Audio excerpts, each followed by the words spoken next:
রাতে রাতে বন্ধুরা দেখো, পঞ্চমীর ব্লগ নিয়ে চলে এসেছি। একটু দেরি হয়ে গেল আপলোড করে দিতে, কারণ পুজো পুজো ভাইবস মন কোনো দিকে ঠিকছে না আমার। তো সব কিছু একটুখানি সাইডে রেখে আর কি ব্লগ কাজ তো করতে হবে, সেই জন্য ব্লগ তোমাদের কাছে নিয়ে আসলাম।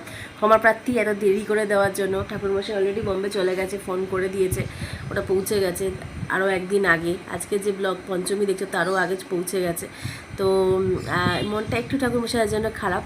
আর দেখো আমরা চলে এসেছি আজকে রাসবিহারির দিকে।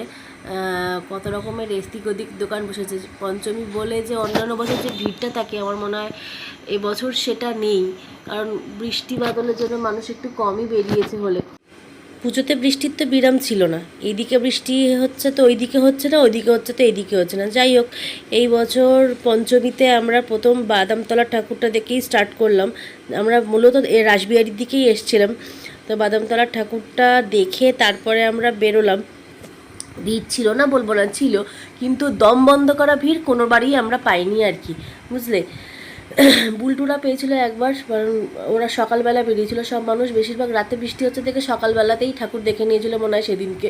তো যাই হোক, ওরা প্রচণ্ড ভিড় পেয়েছিল। যাই হোক, আমরা ঠাকুরটা দেখে বেরিয়ে তো একটু খিদে পেয়েছিল, তো ফুচকা খাচ্ছি। আমি খাইনি, কারণ আমি একটু আগে লেবু জল খেয়েছিলাম।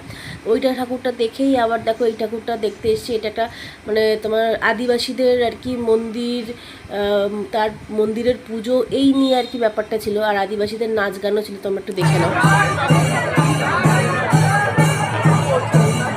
এই নাচ টাচগুলো দেখতে যতটা ভালো লাগে, কিন্তু দেখো এই পোশাকগুলো পরে থাকতেও তো ওদের অত কষ্ট লাগে। মাথায় দেখো কত ভারী একটা জিনিস দিয়ে যিনি বসে আছেন।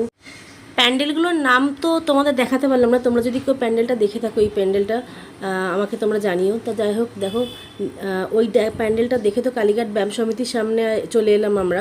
অ্যাকচুয়ালি আমরা মানে একটু আগে পরে হয়ে গেছিলো, তো আমি আর দিদিভাই একটু এগিয়ে গেছিলাম বলে কালীঘাট ব্যায়াম সমিতির সামনের ঠাকুরটা একটুখানি দেখে নিলাম। তারপর ওটা পেরিয়ে আবার চলে গেলাম আর একটা ঠাকুরের দিকে দেখতে। বুলটুকে ডাকছিলাম যে তাড়াতাড়ি আয়, ভাইয়ের ঘুম পেয়ে গেছে, ঘুমিয়ে পড়ছে। অবশেষে নিজের পাড়ায় চলে এলাম। দেখছো দিদিভাইয়ের কোলে লাড্ডু ঘুমিয়েই পড়েছে। দেখা হচ্ছে ষষ্ঠীর ব্লগ নিয়ে খুব তাড়াতাড়ি।